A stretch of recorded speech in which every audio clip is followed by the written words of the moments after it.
اعوذ باللہ من الشیطان الرجیم بسم اللہ الرحمن الرحیم الحمد للہ رب العالمین والصلاة والسلام علی سید الانبیاء والمرسلین وعلی آلہ واصحابہ واہل بیتہ وذریاتہ اجمعین والعاقبۃ للمتقین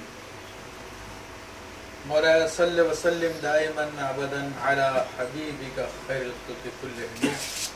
تمام حضرات ایک مرتبہ محبت سے درود پاک پڑھیں۔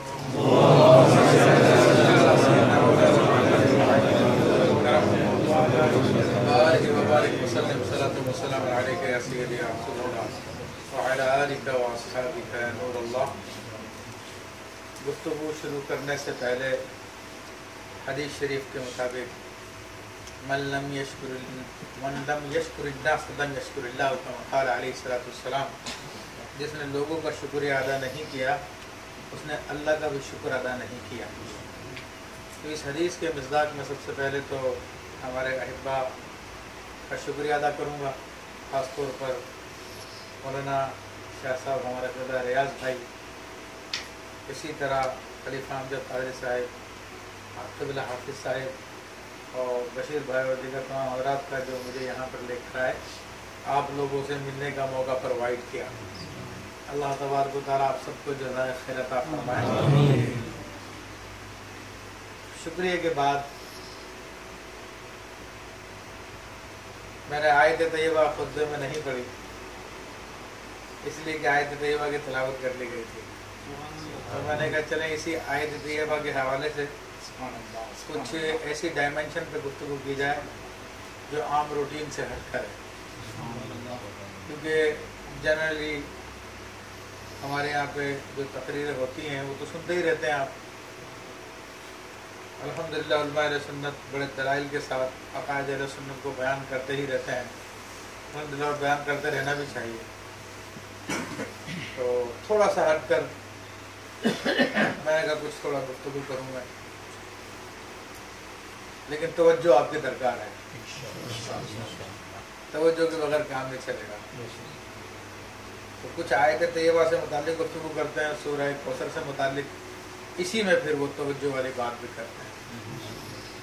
دیکھیں بہت مختصر سے صورت مبارکہ ہے، اِنَّا أَعْطَيْنَاكَ الْكَوْثَرَ، بے شک ہم نے آپ کو کوثر عطا فرمایا۔ اب ہم نے آپ کو کوثر عطا فرمایا، اب عطا کرنے والا کون ہے؟ رب کریم ہے۔ اور کیا کہہ رہا ہے؟ وہ کہہ سکتا ہے انی آتیتک الکوثر، میں نے آپ کو کوثر عطا فرمایا، لیکن اس نے کیا کہا؟ انا، ہم نے آپ کو کوثر عطا فرمایا۔ انی کہنے کے اندر بڑائی نہیں تھی، انا کہنے میں، ہم نے کہنے میں بڑائی ہے۔ تو جب اللہ کسی بات پہ بڑائی بیان کر رہا ہے، اپنی بڑائی کو جتا رہا ہے، بیان کر رہا، تو اس کا مطلب ہے کہ کوئی چھوٹی موٹی چیز نہیں ہے۔ وہ اللہ نے عطا فرمایا جو ہمارے وہم و خیال سے بھی ماورا۔ اور کس کو عطا فرمایا؟ انا آتیت الخلق نہیں فرمایا، میں نے مخلوق کو عطا فرمایا۔ انا آتینا الناس نہیں فرمایا کہ میں نے لوگوں کو عطا فرمایا۔ خاص عطا کرنے والا اور مخصوص ہے جس کو دیا جا رہا ہے،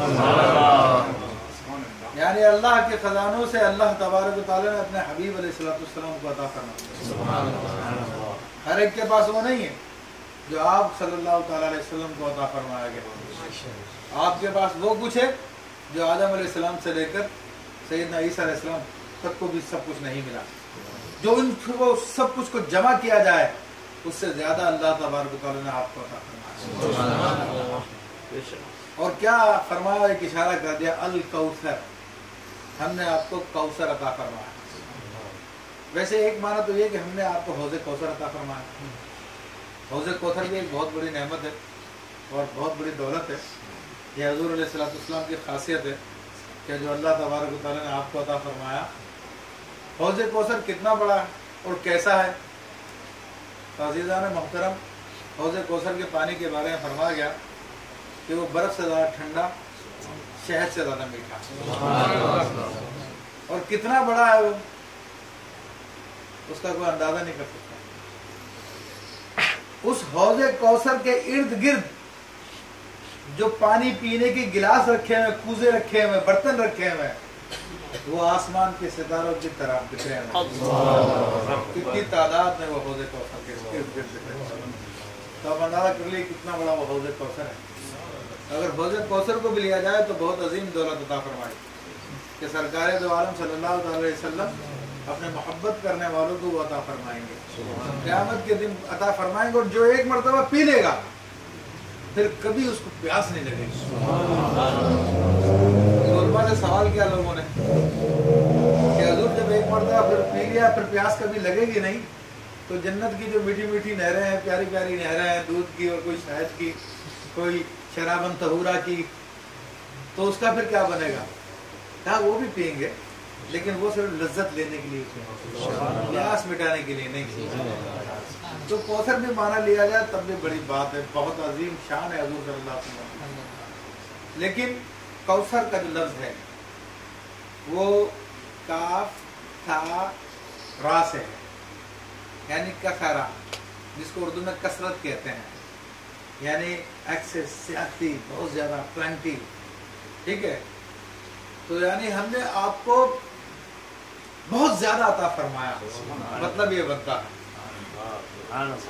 اور کتنا زیادہ عطا فرمایا، کیا کیا عطا فرمایا، اس کے بارے میں میرا بھائی اگر گفتگو کی جائے تو یہ 1-2 گھنٹے نہیں، کئی گھنٹے بھی گزر جائیں تو بہت کم ہے۔ لیکن میں وہ بات کہہ دیتا ہوں جو کہ کوزے میں دریا والی بات ہے۔ کوزے میں دریا سمجھتے ہیں، محاورہ پرانے لوگ تو سمجھتے ہوں گے، نئے بچے نہیں سمجھتے ہوں گے۔ چھوٹی سی بوتل کے اندر آپ پورا سمندر ڈال دیں، وہ والی بات۔ وہ بات کون سی جو امام اہل سنت، عظیم البرکت، عظیم المرتبت امام احمد شاہ اور امام احمد رضا خان علیہ رحمت الرحمن نے اپنے اشعار میں بیان کی۔ واہ کیا جود و کرم ہے شہ بطحا تیرا، واہ کیا جود و کرم ہے شہ بطحا تیرا، نہیں سنتا ہی نہیں مانگنے والا تیرا۔ تو وہ سرکار کی بارگاہ ہے کہ کبھی کسی کو نہ نہیں مانگتے۔ فرماتے ہیں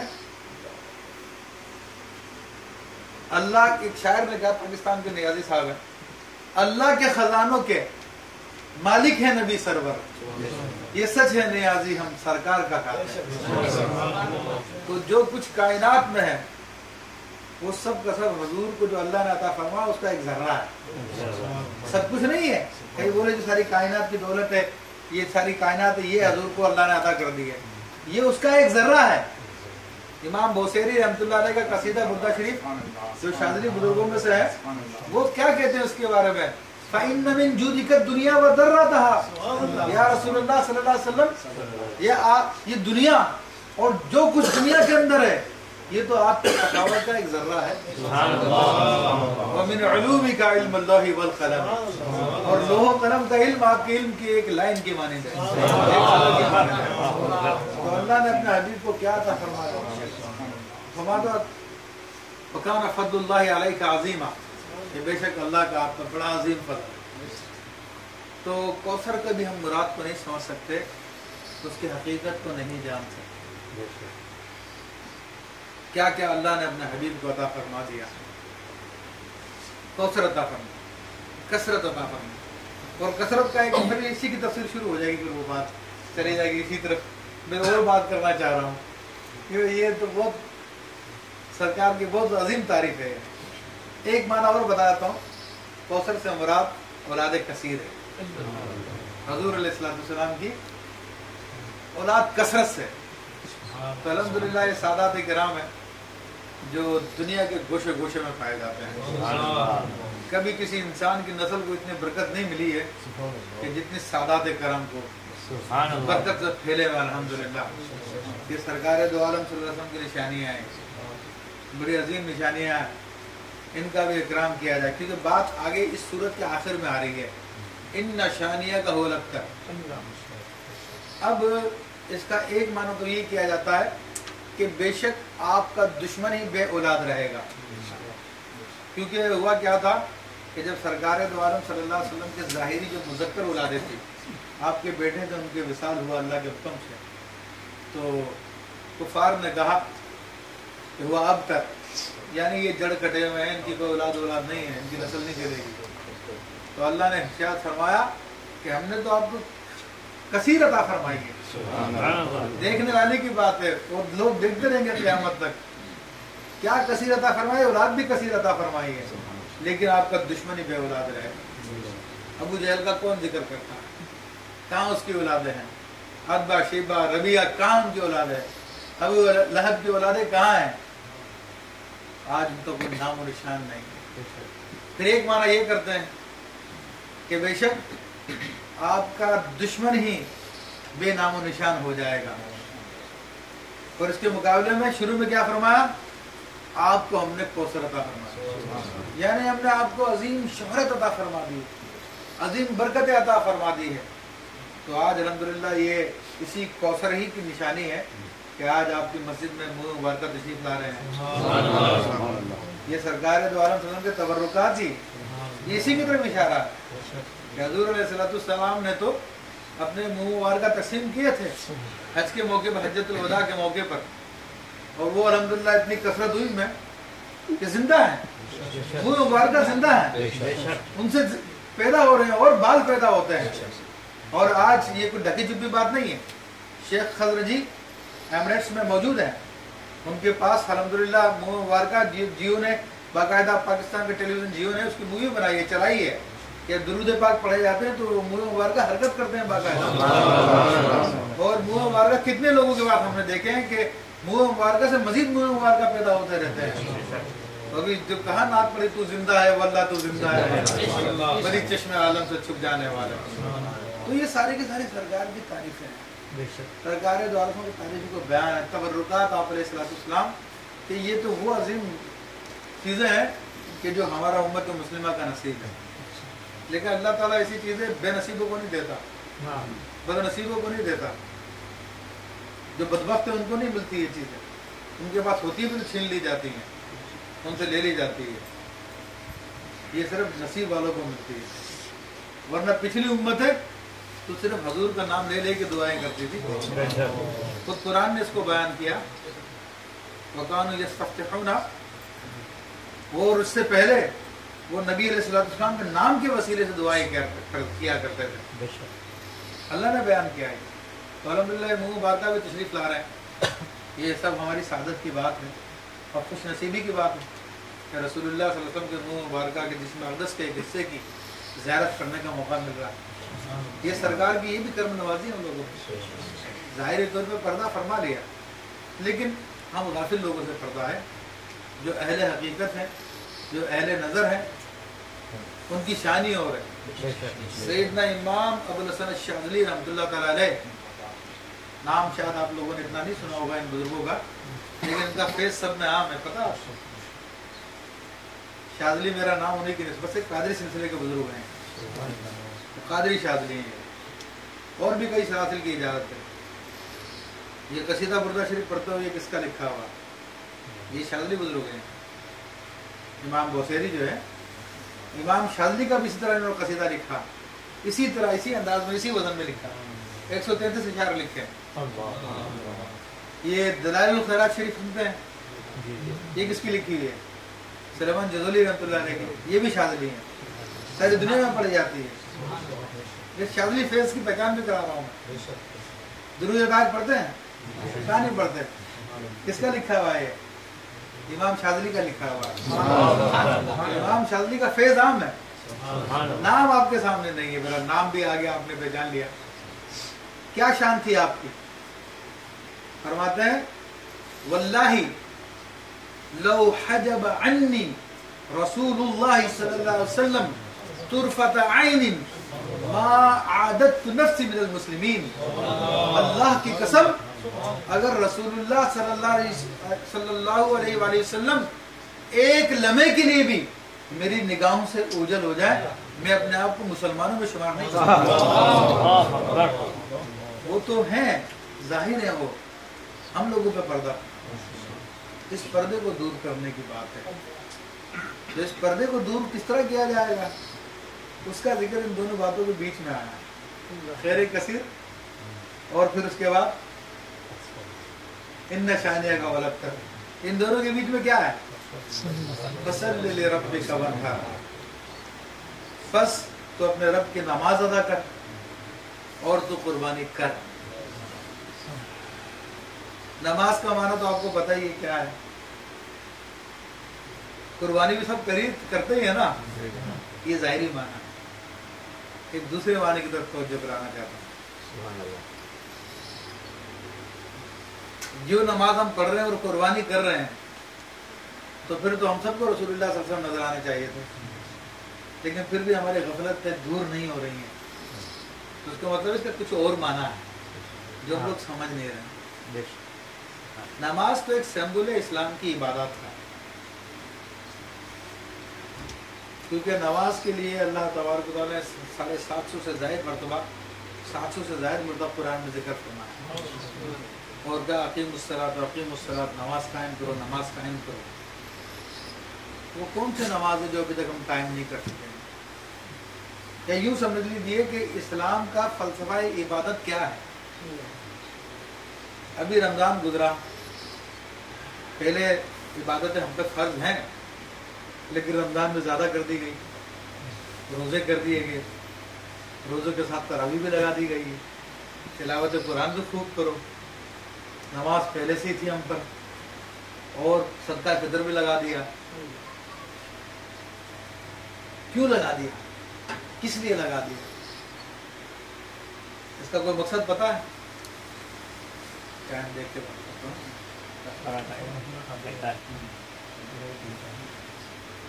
تو کیوں لگایا گیا ہم پر یہ عبادتیں، کیوں ہم پر فرض کی گئی ہیں؟ کیا اللہ کو ضرورت ہے کہ ہماری عبادت؟ وہ تو بہت ہی فرشتے عبادت کرنے والے، ایسے فرشتے ہیں جب سے اس نے پیدا کیے ہیں، جن کو پیدا کیا کبھی جو قیام میں کھڑے ہیں وہ ہمیشہ قیام میں ہیں، جو رکوع میں جن کو لگا وہ ہمیشہ رکوع کر رہے ہیں، جن کو سجدے میں لگا وہ ہمیشہ سجدہ کر رہے ہیں۔ یسبح للہ ما فی السماوات والارض، زمین و آسمان میں جو کچھ بھی ہے وہ سب اس کا تسبیح بیان کر رہے ہیں۔ اس کو کیا ضرورت پڑی تھی بہن ہماری عبادتوں کی؟ اس کی عبادتیں کر کے، اس کی عبادتیں جو ہم پہ لگائی گئی ہے اس کو کوئی نفع نہیں ہوتا اس سے، اور ساری مخلوق اس کی عبادت کو چھوڑ دے تو اس کو کوئی نقصان نہیں ہوتا۔ پھر یہ عبادت کیوں ہے؟ رمضان میں زیادہ کر دی گئی تھی، حج بھی ہے، زکوٰۃ بھی ہے، دیگر عبادتیں ہیں۔ میرے بھائیوں، ان عبادتوں کا مقصد ہم لوگوں نے سیکھا ہی نہیں۔ ہماری مثال چھوٹے بچے کی مانند ہے جو گود میں بیٹھا ہوا، کہ اس کے ہاتھ میں اگر آپ لیٹسٹ موبائل دے دیں، چھوٹا بچہ اس موبائل کو لے کے بٹن دبائے گا، چوں چوں کی آوازیں آئے گی، چوں چوں چوں، کچھ ہوگا، کبھی روشنی آ جائے گی، کبھی سین بدل جائے گا، وہ بڑا مزیدار ہے۔ وہ اس سے زیادہ کچھ بھی نہیں کر سکتا، اس سے زیادہ اس موبائل سے فائدہ بھی نہیں اٹھا سکتا، کیونکہ اس موبائل کے فنکشن اس کو نہیں پتا، کس کام میں اس کو یوٹیلائز کیا جا سکتا ہے اس کے پاس، یوز کر رہا ہو، لیکن اس کا پورا فائدہ اٹھا نہیں پا رہا، کیونکہ اس کو مقصد ہی نہیں پتا اس موبائل کو کس مقصد کے لیے بنایا گیا۔ اس کے ذریعے براؤزنگ کی جا سکتی ہے، انٹرنیٹ براؤزنگ، اس کے ذریعے کنورسیشن کی جا سکتی ہے، ٹیلی فونک کنورسیشن کی جا سکتی ہے، نیٹ ورک کے ذریعے، انٹرنیٹ کے ذریعے۔ اس کو یہ ایک منی کمپیوٹر ہے، جو ایک کمپیوٹر کے مقاصد ہو سکتے ہیں۔ اینڈرائڈ جو آج کل آ رہے ہیں وہ سب منی کمپیوٹر ہیں، اس کے کتنے مقاصد جو کمپیوٹر سے مقصد ہو سکتا ہے وہ اس سے بھی لیا جا سکتا ہے ایک حد تک، لیکن چھوٹے بچہ کو پتہ نہیں ہے تو چیز اس کے پاس، اس کے ہاتھ میں، لیکن فائدہ نہیں اٹھا سکا۔ ایسے ہی ہماری مثال اس چھوٹے بچے کی مانند ہے کہ جن کے پاس نمازیں موجود ہیں، روزے موجود ہیں اور دیگر عبادتیں موجود ہیں، مگر ان عبادتوں کا فنکشن معلوم نہ ہونے کی وجہ سے آج تک ان عبادتوں کا فائدہ نہیں اٹھا سکتے۔ کیا مقصد کیا ہے ان عبادتوں کا؟ تھوڑا سا غور کر رہا ہوں، بار بار یہ جملہ بول رہا ہوں، اللہ کو تو راضی کرنا ہی ہے، ٹھیک ہے نا؟ یہی تو مقصد ہوتا ہے ہمارے پاس، اللہ کو راضی کر لیں، روزی میں برکت ہو جائے، حادثات سے محفوظ ہو جائیں، پریشانیاں نہ آئیں، تکلیفوں سے بچ جائیں، دنیا کی ذلت و رسوائیوں سے بچ جائیں۔ یہ سب اچھے مقصد ہیں، نیک مقصد ہیں، مگر اس سے بھی بڑا ایک مقصد ہے۔ اس مقصد کو ہم بھولیں گے اس بچے کی طرح جس کو پتہ نہیں ہے کہ اس موبائل سے کیا کیا کام کیا جا سکتا ہے۔ بچے ہیں پینٹنگ کرتے ہیں، موبائل لے کے دے دو ان کو ہاتھ میں، پوری پینٹنگ کر لیں گے، سارے یوز کر لیں گے، لیکن اصل مقصد ان کو نہیں پتہ ہوتا۔ میرے بھائیوں، اصل مقصد کیا ہے؟ اپنے رب کی زیارت کرنا، اپنے رب کی زیارت کرنا، سر کی آنکھوں سے نہیں، دل کی آنکھوں سے۔ سر کی آنکھوں سے دعویٰ کرے وہ کافر ہے، وہ دین سے خارج ہے، چاہے کتنی نمازیں پڑھتا ہو، کتنے روزے رکھتا ہو۔ علماء اہل سنت نے عقائد کی کتابوں میں لکھ دیا کہ اس دنیا کی زندگی میں سر کی آنکھوں سے کسی کو زیارت نہیں ہو سکتی۔ ہمارے حبیب صلی اللہ علیہ وسلم کو ہوئی تو اس دنیا کی زندگی میں نہیں ہوئی، عالم بالا میں ہوئی۔ سمجھ رہے ہیں نا؟ اس دنیا کی زندگی میں موسیٰ علیہ السلام نے تمنا کی تھی سر کی آنکھوں سے دیکھوں، لیکن آپ کے سامنے معلوم ہے سارا کا سارا معاملہ کیا ہے۔ ڈائریکٹ تجلی بھی نہیں کی، پہاڑ پہ کی تھی، تو پھر سیدنا موسیٰ علیہ السلام جلووں میں گم ہو گئے تھے، اپنے ہوش کھو گئے تھے۔ تو اس دنیا کی زندگی کو کہتا ہے میں نے آنکھوں سے کی ہے زیارت، وہ پکا کافر ہے۔ سمجھ لیں، اصول کی بات بتا رہا ہوں میں، تو ایسے آپ کو بہت سارے مل جائیں گے جو آپ کو بول رہے ہیں خدا سے ملاقات ہوتی ہے، میری بات چیت بھی ہوتی ہے، بعض اللہ ایسے ہی مل جائیں گے آپ کو۔ تو بہرحال دل کی آنکھوں سے ہو سکتی ہے، اور دل کی آنکھوں سے بہت بزرگوں نے کی۔ سیدنا امام اعظم ابو حنیفہ رحمۃ اللہ تعالیٰ علیہ کے بارے میں آتا ہے کہ 100 سے زائد مرتبہ آپ نے زیارت کی دل کی آنکھوں۔ حضرت مولا کائنات سیدنا علی کرم اللہ وجہ کریم کے بارے میں آتا ہے کہ کوئی سجدہ میں نے کبھی ایسا نہیں کیا کہ جب رب کی زیارت نہ کی، ہر سجدے میں زیارت کرتے تھے۔ تو دل کی آنکھوں سے ہو سکتی ہے۔ نمازوں کا اور تمام عبادتوں کا اصل مقصد یہی ہے۔ اور کیوں ہے یہ مقصد؟ اس لیے کہ ہمیں اپنی حقیقت نہیں معلوم۔ میرے بھائیو، ہماری ابتدا کہاں سے ہوئی ہے؟ ہماری ابتدا عالم ارواح میں ہو چکی تھی۔ اللہ تبارک و تعالیٰ نے اس کائنات کی تخلیق سے پہلے عالم ارواح میں ہم کو پیدا کر دیا تھا، اور عالم ارواح کے اندر آج جو ساتھ بیٹھے ہوئے وہاں پر بھی ساتھی تھے۔ آج جن سے محبت ہے وہاں پہ بھی ان سے محبت ہے، آج جن سے نفرت ہے وہاں پہ بھی ان سے نفرت ہے۔ اپنی بات نہیں کہہ رہا، حدیث شریف میں آیا، حدیث شریف میں آتا ہے کہ کانت الارواح جنود مجندۃ، روحیں لشکروں کی صورتوں میں تھی۔ تو وہاں پر جس نے ایک دوسرے کو پہچانا تو یہاں پر بھی پہچانتا ہے، وہاں پر جو ایک دوسرے سے متنفر ہوئے تو یہاں پر بھی متنفر ہوئے۔ ہماری ابتدا وہاں سے ہوئی ہے۔ پھر اللہ تبارک و تعالیٰ کا ابتدا سے ارادہ یہی تھا کہ اس کائنات کو بناؤں تو اپنے حبیب علیہ السلام کی شان کو ظاہر کروں۔ پھر یہ سارے کے سارے پروسیس اسی میں آ جاتے ہیں۔ حضور کی شان کی پہچان کے لیے سارا کام ہوا ہے۔ حدیث شریف کے الفاظ موجود ہیں، انی خلقت الخلق لأعرف کرامتک، اے حبیب میں نے مخلوق کو اس لیے پیدا کیا تاکہ تمہاری عزت و شرافت میں لوگوں کو بتاؤں۔ سب سارے کے سارے اسی کو ظاہر کرنے کے لیے۔ تو عالم ارواح میں بھی سب سے جب اللہ نے سوال کیا الست بربکم، کیا میں تمہارا رب نہیں ہوں؟ قرآن میں موجود ہے یہ الفاظ۔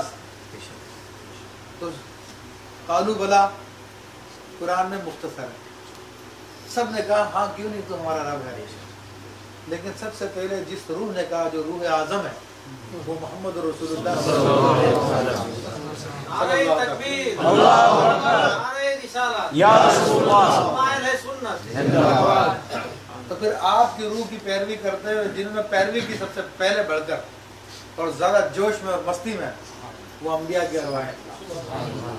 تو جنہوں نے آپ کی پیروی کی تو وہ انبیاء ہوئے، پھر جنہوں نے پیروی کی اور محبت کے ساتھ کی وہ صحابہ کرام اولیاء کرام ہوئے۔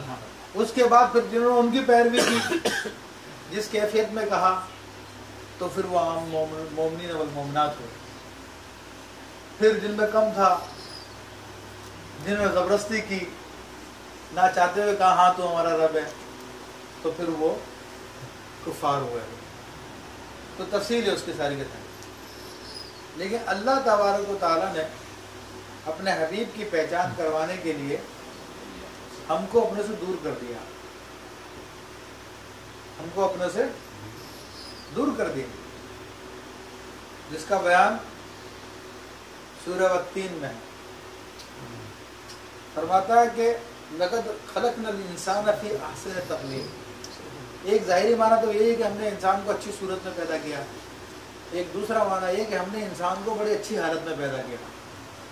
تو یہ وہ حالت ہے جب ہم رب کے قرب میں تھے، روح کی حالت میں تھے اور رب کے قرب میں تھے، تو وہ بہترین حالت تھی۔ پھر اللہ تبارک و تعالیٰ نے سارے پروسیس کو جاری کرنے کے لیے ہم کو دور کر دیا، دنیا کی زندگی میں بھیج دیا۔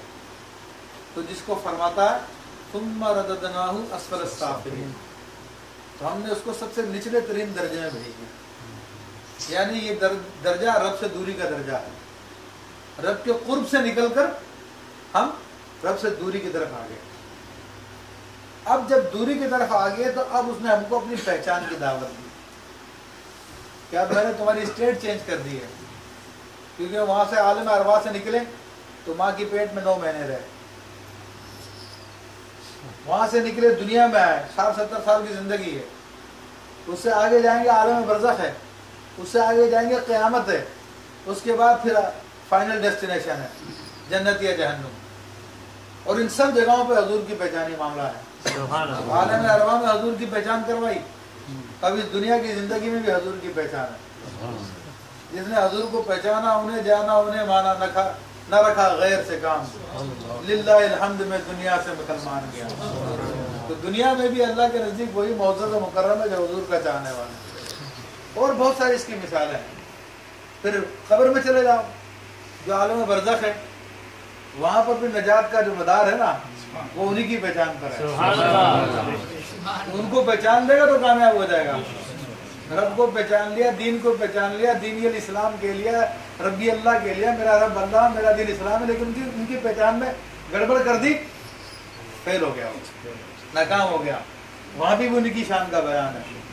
حشر میں چلے جاؤ، حشر میں تو حشر میں بھی ان کی ذات کی پہچان ہے، جہاں پر تمام انبیاء کہہ دیں گے ادھر نفسی نفسی اذهبوا الى غیری، نفسی نفسی اذهبوا الى غیری، ارے آج مجھے اپنی فکر ہے، جاؤ کسی اور کے پاس جاؤ۔ وہاں پہ حضور فرمائیں گے انا رہا انا رہا انا رہا انا رہا، یہاں اس کام کے لیے میں، اس کام کے لیے میں۔ حضور کی پہچان ہے وہاں پر بھی۔ لیکن اب اس پہچان کے دوران ہم پر جو اللہ نے بات لازم کی ہے، وہ اپنی پہچان کی ہے، اور اپنی پہچان کے لیے اس نے پھر انبیاء کرام بھیجے، انہیں رسول اللہ صلی اللہ علیہ وسلم کو بھیجا۔ رسول اللہ صلی اللہ تعالی علیہ وسلم نے ہم پر عبادت بیان کی اور عبادت کرنے کا طریقہ ہمیں بتایا کہ ہمیں کس طرح عبادت کرنی ہے۔ جب جبریل امین انسانی صورت میں آئے اور آ کر سوال کیا ما هو الاحسان یا رسول اللہ صلی اللہ علیہ وسلم، اے اللہ کے رسول صلی اللہ علیہ وسلم، احسان کیا ہے؟ سب سے بڑی بھلائی کیا ہے؟ سب سے بڑی نیکی کیا ہے؟ فرمایا کہ ان تعبد اللہ کانک تراہ، تو اللہ کی عبادت ایسے کر گویا کہ تو اس کو دیکھ رہا ہے۔ فَإِن لَمْ تَكُنْ تَرَاهُ، اگر تو اس کو نہیں دیکھ سکتا تو سمجھ لے کہ وہ تجھ کو دیکھ رہا ہے۔ فَإِنَّهُ يَرَاكَ۔ اب نماز یا کوئی بھی عبادت ہماری ان دو حالتوں سے خالی نہیں ہونا چاہیے۔ لیکن ہم اس نمازیں پڑھتے پڑھتے کسی کو 20 سال، کسی کو 30 سال، کسی کو 60 سال، کیا آج تک یہ کیفیت ہم پیدا کر پائے ہیں؟ نہیں کر پائے، کیونکہ اس کا ارادہ ہی نہیں کیا۔ کسی نے سمجھایا نہیں یا سمجھایا تو ہم نے توجہ نہیں کی، کیونکہ آدمی جس کام کی نیت کرتا ہے وہ اس کو ملتا ہے۔ ہماری نیت ہے رضا الہی مل جائے، ہماری نیت ہے کاروبار میں برکت ہو جائے، ہماری نیت ہے شر سے بچ جائیں، برکتیں ہو جائیں، آفتوں سے بچ جائیں، وہ سب سے بچ رہے ہیں الحمدللہ۔ لیکن اس کام کی تو نیت ہی نہیں کی ہم نے کہ اپنے رب کی زیارت کرنی ہے۔ جب زیارت کرنے کی نیت سے کھڑے ہوں گے تو انما الاعمال بالنیات، عملوں کا دار و مدار نیت اوپر ہے۔ جب نیت ہی نہیں ہے تو کام کیسے بنے گا؟ میرے بھائیوں، یہ جو نماز ادا کر رہے اس میں اپنی نیت کو بدل لیں، اپنے رب کی زیارت کی نیت کر لیں کہ میں اپنے رب کے سامنے کھڑا ہوں، میں دیکھنے کی کوشش کر رہا ہوں۔ کیونکہ اگر آپ رب کو دیکھ رہے ہیں جس حدیث میں آیا تو ایسے عبادت کر گویا کہ تو اس کو دیکھ رہا ہے۔ اگر آپ اپنے رب کو دیکھ رہے ہیں تو آپ مشاہدہ کر رہے ہیں، اس کو تصوف کی اصطلاح میں کہتے ہیں مشاہدہ کرنا۔ اور اگر آپ نہیں دیکھ پا رہے یہ تصور ہے وہ مجھ کو دیکھ رہا ہے تو اس کو کہتے ہیں مراقبہ کرنا، مراقب ہونا۔ تو اب نماز میں دونوں میں سے ایک کیفیت ہونی چاہیے، یا تو آپ مشاہد ہوں رب کریم کے یا پھر آپ اس کے مراقب ہوں۔ اب ہمیں دونوں میں سے ایک بھی کیفیت حاصل نہیں ہے تو ہم نے عبادت کا مقصد ہی فوت کر دیا۔ اس بچے کی طرح جس کے پاس موبائل ہے مگر چلانا نہیں آتا اس کو، تو نمازیں تو ہم پڑھ ہی رہے ہیں، لیکن اگر نیت اپنی سیٹ کر لیں، مقصد کو جان لیں تو انشاءاللہ وہ مقصد بھی ایک دن حاضر ہو جائے گا، مقصد بھی پورا ہو جائے گا۔ اور وہ میرے بھائیوں خود فرماتا انا عند ظن عبد بھی، میں اپنے بندے کے ساتھ وہی معاملہ کرتا ہوں جیسا وہ میرے بارے میں گمان رکھتا ہے۔ تو ہم نے کبھی گمان ہی نہیں کیا کہ اس کی زیارت کر سکیں ہم، تو اپنے دلوں میں تمنا پیدا کیجیے، زیارت کا شوق پیدا کیجیے، اور یہی عبادتوں کا مقصد ہے۔ کیونکہ اس نے ہمیں دور کیا، پہلے تو کہا کہ بہترین حالت میں پیدا کیا، پھر کہا کہ پھر میں نے ان کو اسفل السافلین سب سے نچلے درجے میں بھیج دیا۔ اب ہم کو اس نے کیا انوائٹ کیا، آؤ مجھے پہچانو، اب ریورس گیئر لگاؤ تم۔ یہ ریورس گیئر جو ہے یہ چل کے نہیں جانا، یہ آپ کی ذہن کا ریورس گیئر، یہ ذہن سے لگانا پڑے گا اور آپ کا پھر ریورس شروع ہو جائے گا۔ کیونکہ میرے بھائیو جو بھی ولی ہوتا ہے وہ اپنے سارے ماضی کو جانتا ہے اور اس حالت کو بھی پہچانتا ہے کہ جب رب نے پوچھا تھا کیا میں تمہارا رب نہیں ہوں، تو اس نے کس حالت میں جواب دیا تھا، کس کیفیت میں جواب دیا تھا، مرے دل سے جواب دیا تھا، خوش ہو کے جواب دیا تھا، وجد میں آ کے جواب دیا تھا، سجدے میں جا کے جواب دیا تھا، کس طرح جواب دیا تھا۔ اس حالت کو بھی جو ہے نا وہ پہچانتا ولی ہوتا، تبھی تو ولی ہوتا وہ جب ریورس گیئر لگاتا ہے تو پھر وہ واپس سفر کرنا شروع کر دیتا رہتا ہے۔ اسی دنیا میں سب لوگوں کے ساتھ ہوتا ہے، کھاتا پیتا اڑتا وہی باتیں کرتا جو آپ کر رہے ہوتے ہیں، جو ہم لوگ کر رہے ہوتے ہیں، مگر اس کی نیت بدل چکی ہوتی ہے تو اس کا پھر وہ سفر پچھلا شروع ہو جاتا ہے، پھر وہ واپس رب کی طرف جاتا ہے۔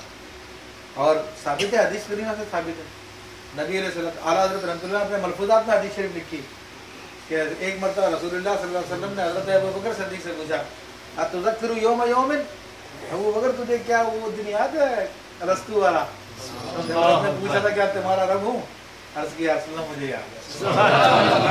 بولا کائنات سے پوچھا کہہ رہی یاد ہے وہ دن، کہا یا رسول اللہ مجھے یاد ہے۔ تو یہ دن کی یاد آ جاتی ہے، پہچان لیتا بندہ جب یہ ریورس گیئر لگتا ہے، وہ لگے گا کس طرح سے، انہی نمازوں کے ذریعے، انہی روزوں کے ذریعے۔ دیکھو نماز آپ کو مشاہد بناتی ہے اللہ تعالیٰ کا کہ آپ اللہ کو دیکھ رہے ہیں۔ روزہ کیوں لگایا ہم پر؟ روزے کا مقصد بھی یہی ہے کہ ہم اللہ کے مراقب ہو جائیں، کہ اللہ مجھے دیکھ رہا۔ دیکھو چھوٹے چھوٹے بچے روزہ رکھتے ہیں نا ہمارے یہاں پہ، نابالغ بچے روزہ رکھتے ہیں، 9 سال کا 10 سال کا، اس کو کمرے میں لے جاؤ بیٹا کچھ کھا لے پی لے، نہیں میرا روزہ ہے، ارے تو کیا ہوگا، اس کو پتا اللہ دیکھ رہا ہے۔ یہ کس لیے کی عبادت؟ یہ اسی لیے لگائی ہے تاکہ ہمیں ہر وقت یہ تصور قائم ہو جائے کہ وہ ہمیں دیکھ رہا ہے۔ پھر اس میں اعتکاف اس نے لگا دیا ساتھ میں۔ اعتکاف کیوں لگایا؟ تاکہ ہم مشاہد بن جائیں، روزے سے ہم مراقب بنیں کہ اللہ ہمیں دیکھ رہا ہے۔ بچے کو بھی ادراک ہو جاتا ہے کہ اللہ مجھے دیکھ رہا ہے۔ جب اعتکاف میں بیٹھتا ہے تو اعتکاف کا کیا معنی ہے؟ اعتکاف کا معنی دھرنا مار کر بیٹھنا. کسی کے دروازے پہ آ کے بیٹھ گیا تو آپ رب کے گھر میں آ کے دھرنا مار کے بیٹھ گئے کہ ہم آئے تیرے پاس تجھ سے اب تجھے زیارت کر کے جائیں گے تیری. لیکن ہماری نیت نہیں ہوتی اعتکاف میں. اعتکاف میں جو نیت ہوتی ہے کوئی مقصد حاصل ہو جائے, کوئی مقصد پورا ہو جائے, کوئی نیکی مل جائے گی, کچھ ثواب مل جائے گا, وہ بڑی نیت نہیں کرتے جس کے لیے ہم کو پیدا کیا گیا ہے. اس لیے ہم کو ملتی بھی نہیں ہے. ورنہ یار آپ کسی کے گھر پہ جا کے بیٹھو, کیا گھر والا آپ کو اب ملاقات نہیں کرے گا؟ آپ سے کرے گا نہیں کرے گا؟ یار ایک بندہ ہو کر جو ملاقات آپ سے کرے گا ہے وہ اپنی شان کے خلاف سمجھتا ہے کہ یار یہ تو بہت بری بات ہے, بد اخلاقی ہے. ایک بندہ میرے گھر پہ آ کے بیٹھ گیا, میں سے ملوں بھی نہیں. تو وہ رب کریم تم اس کے گھر پہ آ کے بیٹھے رہتے ہو 10 دن, پھر وہ کیوں نہیں ملتا تم سے؟ تم ملنے گئے ہی نہیں تھے, تم زیارت کرنے گئے ہی نہیں تھے, تم تو بھلائی لینے کے لیے گئے تھے, خیر لینے کے لیے گئے تھے, برکت لینے کے لیے گئے تھے, وہ تو مل گئی تمہیں. ایک بڑا اچھا واقعہ یاد آ گیا مجھے اس سے. وہ شاید شہاب نامے میں لکھا ہے وہ واقعہ انہوں نے, یا کسی ایک رائٹر نے لکھا ہے. پاکستان کے آفیسر سے ایک بڑا آفیشل تھا, ریٹائرمنٹ کے بعد اس نے کہا کہ میں اپنی بقیہ زندگی جو مدینہ منورہ میں گزاروں گا.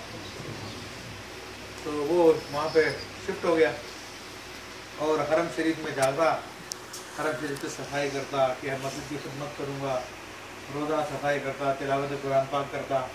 وہ کہتا مجھے 6 مہینے گزر گئے اور میں بہت سکون کے ساتھ, لطف کے ساتھ یہ سارے کام کر رہا تھا. ایک دن جو ہے روزہ انور کے قریب میں تھا موجود. اچھا پہلے یہ سب دیواریں وغیرہ نہیں تھیں اتنی زیادہ, پرانی بات بتا رہا ہوں میں, یہ تو ابھی قائم ہوئی ہے 20-25 سال میں. اس سے پہلے کا واقعہ ہے. کہا کہ ایک بدو آیا دیہاتی عربی, اس نے آ کے رسول اللہ صلی اللہ علیہ وسلم کے روزے پہ یا رسول اللہ کہہ کے پکارا.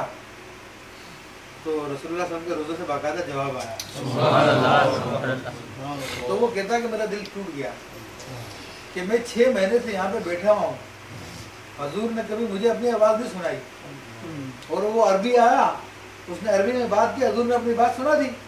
یہاں پر بھی وہی دنیا داری ہو رہی ہے جو ہم لوگ کرتے ہیں کہ اپنی زبان والوں کو جو ہے پہچاننا, دوسروں کو نہیں پہچاننا. معاذ اللہ کہ میرے دل میں خیال آیا, میں نے اپنا سامان پیک کیا جانے کے لیے. میرا رات کو میں سویا تو حضور علیہ السلام کی زیارت ہوئی. تو سرکار نے پوچھا کیا ہے, کیا معاملہ, کیوں جا رہے ہو؟ کہا رسول اللہ صلی اللہ علیہ وسلم میں 6 مہینے سے آپ کے یہاں پر موجود ہوں, مگر آپ نے کبھی مجھے اپنی آواز نہیں سنائی, کبھی مجھ سے کلام نہیں کیا. وہ عربی آیا اور آ کر جو ہے اس نے آپ سے بات کی تو آپ نے جواب بھی دے دیا. تو سرکار نے فرمایا تجھے پتا وہ کیا بول رہا تھا؟ وہ کہا نہیں. کہا وہ کہہ رہا تھا کہ یا رسول اللہ صلی اللہ علیہ وسلم میرے گھر پر میری بیٹی کے 2 رشتے آئے ہیں, فلاں فلاں کا رشتہ, فلاں فلاں کا رشتہ.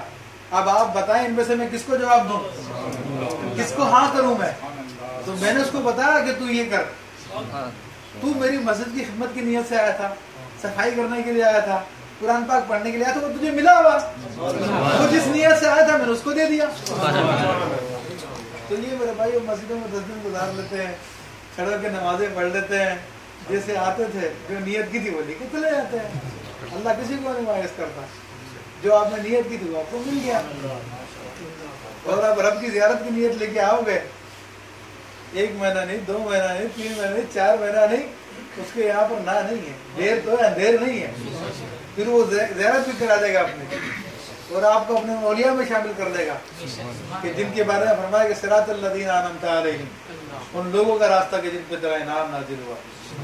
تو یہ میرے بھائیو فصل لربک وانحر کا معنی کیا ہے کہ تو اپنے رب کی نماز قائم کر اور قربانی دے, قربانی دے, قربانی کر یا قربانی دے. کس دن کی قربانی؟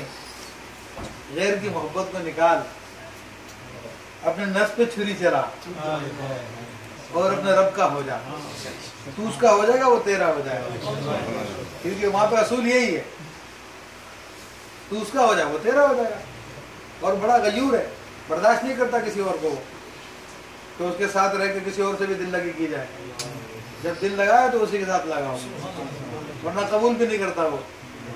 اور آپ نے لگا لیا تو فرماتا جب میرا بندہ ایک مرتبہ کہتا ہے یا رب تو میں 10 مرتبہ کہتا ہوں یا عبدی یا عبدی یا عبدی، اے میرے بندے اے میرے بندے اے میرے بندے، میری طرف ایک قدم چلتا ہے تو میں اس کی طرف 10 قدم چل کر جاتا ہوں، اور میری طرف چل کر آتا ہے میں اس کی طرف دوڑ کر جاتا ہوں۔ تو میرے بھائیو یہ مطلب ہے تسلی لربک وانحر، یہ اسلام کی عبادتوں کا مقصد ہے۔ اس مقصد سے اپنی عبادتیں کریں تو انشاءاللہ تبارک و تعالیٰ کوئی نیا کام نہیں کرنا پڑے گا، کام تو وہی جو آپ کر رہے ہیں، بس صرف نیت بدل جائے، ٹھیک ہے نا؟ ورنہ حیرت کی بات ہے میرے گھر پہ کوئی مہمان آئے اور میں منہ چھپا کے بیٹھ جاؤں، نہیں میں اس سے نہیں ملوں گا۔ ہاں اگر مہمان آتا اس لیے کہ یار کچھ اس کی مدد کر دی جائے، کچھ اس کو پیسے دے دیے جائے، کوئی حاجت پوری کر دی جائے، میں اندر سے اپنے خادم سے کہوں گا گھر کے کسی پھنسے میں جائے اس کو دے دو، وہ دے گا لے کے چلا جائے گا وہ، اور وہ کہتا ہے نہیں مجھے تو اس سے ملنا ہے، تو پھر میں جاؤں گا یار مجھ سے ملنے کے لیے آیا تو آؤ اس کو بھیجو تو بلا بیٹھ، تو ہم برکت لینے کے لیے آتے ہیں مل جاتی ہے ہمیں، ہم بھلائی لینے کے لیے آتے ہیں مل جاتی ہے ہمیں، ہم آفتوں سے بچنے کے لیے آتے ہیں بچ جاتے ہیں ہم نمازوں کی برکت سے، عبادتوں کی برکت سے۔ ہاں کبھی اس کی زیارت کرنے کے لیے جانا، ٹھیک ہے نا، کبھی اس کی زیارت کے لیے اپنے گھر سے نکلنا اس کے گھر پہ آنے کے لیے، یہ مسجد اسی کا گھر ہے، سمجھ رہے ہو، خود کہتا بیت اللہ ہے، تو انشاءاللہ جب اس نیت سے آؤ گے تو یہ کام بھی ہو جائے گا۔ تو بس میں اسی کو گفتگو ختم کرتا ہوں کہ اللہ تعالیٰ اپنے حبیب کے طفل ہمیں بھی وہ کیسے عطا فرما دیں، پیاروں کو عطا فرمائی۔ بس بات سمجھانا مقصد تھا کہ زندگی کا مقصد یہی ہے کہ ریورس گیئر لگاؤ، حبیب علیہ السلام کی اطاعت کرتے ہوئے رب کریم کی پہچان کرو، تو انشاءاللہ تبارک و تعالیٰ عبادتوں کا لطف بھی آئے گا، دیگر کاموں کا بھی لطف آئے گا۔